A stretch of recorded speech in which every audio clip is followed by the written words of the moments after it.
बड़ा संजीदा है, बड़ा गंभीर सवाल है। हिंदू ग्राम की जो कल्पना करते हैं, आदर्श हिंदू ग्राम, हिंदू गांव कैसा होता है? तो कहते हैं कि जिस गांव में पाठशाला, गौशाला, यज्ञशाला, व्यायामशाला, आयुर्वेदशाला, जब तक नहीं वो हिंदू ग्राम नहीं है। आदर्श हिंदू ग्राम की स्थापना के लिए, आदर्श हिंदू ग्राम की संस्थापना के लिए, आदर्श हिंदू राष्ट्र की स्थापना के लिए प्रत्येक गांव में, गांव में पाठशाला, गौशाला, व्यायामशाला, यज्ञशाला, आयुर्वेदशाला ये जरूरी है।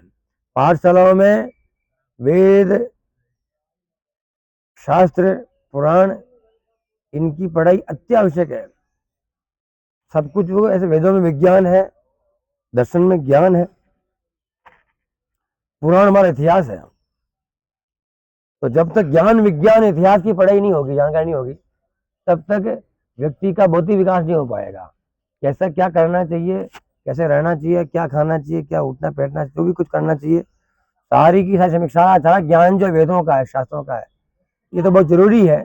बिना वेद शास्त्रों के सृष्टि खत्म हो जाएगी, सृष्टि पर अज्ञान फैल जाएगा, बात बनेगी नहीं। हमारा मानना यह है कि जिस गांव में पाठशाला भी है, जहाँ पढ़ाई हो रही, संस्कृत की पढ़ाई होती है, वेद शास्त्रों की, यज्ञशाला है, नित्य हवन होता है, और जहाँ गौशाला है, गायें रहती है, पहलवान दूध पीते हैं, व्यायामशाला व्यायाम करते हैं, आयुर्वेदशाला है, अर्थात आयुर्वेद की औषधियाँ जहाँ मिलती है, अहमदाबाद, उदयपुर चक्कर काटने नहीं पड़ते हैं बड़े अस्पतालों में, गाँव में इलाज हो जाए, उसके लिए जरूरी आयुर्वेदशाला। भाषा, भूषा, भेषज ये भारतीय होना चाहिए। भाषा बोले भारतीय भाषा, भूषा मतलब भारतीय वेशभूषा, और भेषज मतलब भारतीय दवाएं, भारतीय औषधियाँ। अंग्रेजी दवाओं के भरोसे तो शरीर बीमार हो रहा है और शरीर मरीज हो रहा है। तो भारत ने भाषा त्याग दी, हर आदमी अंग्रेजी बोलने को उद्यत हो रहा है, अंग्रेजी बोलने में सम्मान समझता है। भूषा पर त्याग कर दिया। आज की 20 साल पहले जटा और थी, 20 साल पहले पगड़ियां माथे पर थी, धोतियां हुआ करती थी, चोटी हुआ करती थी, माताएं बहनें सब अपना पहनावा पहनती थी। 20 साल के पहले देखो आप, जो भाषा छोड़ दी हमने, भूषा छोड़ दी, वेशभूषा दूसरी हो गई, सब पैंट पहनने लगे, पतलून पहनते हैं, पजामे पहनते हैं, ऐसे पोशाक हमारी हो गई। और भेषज दवाइयाँ आ गई दूसरी, भारतीय दवाएं नहीं है, वो बीमार कर रही है। इसलिए भारत में प्रत्येक गांव में जरूरी वेद पाठशाला, वेदों का अध्ययन हो, पुराणों का अध्ययन हो, शास्त्रों का अध्ययन हो, तभी जाके बात बनेगी, वरना बात बनने वाली नहीं है। जो पढ़ाई हो रही है तो कुछ नहीं, कबाड़ा है, कबाड़ा है। तो भाई ये पढ़ाई, परेशान लोग हैं, दुखी लोग हैं, जीवन जिया कैसे जाए इस पढ़ाई में नहीं है।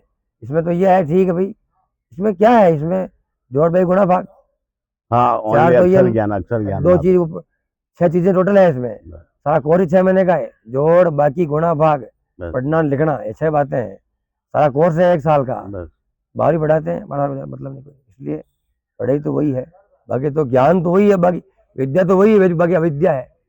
विद्या तो वेद की विद्या है, बाकी अविद्या है, इसलिए अविद्या पढ़ रहे हैं। जो पढ़ रहे हैं अविद्या है, वो विद्या नहीं, अविद्या है।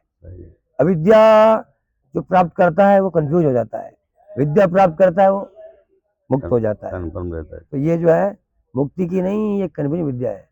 अब ये जो ज्ञान दिया जा रहा है स्कूलों में, ये भ्रमित कर रहा है, परेशान, दुनिया परेशान हो रही है, क्या करें क्या ना करें। फिर खैर ब्राह्मण को आते ही हैं, ब्राह्मणों से बहुत संतों से पूछते हैं, ऐसी बात नहीं, फिर भी ठीक नहीं है। अस्तु, हाँ जी।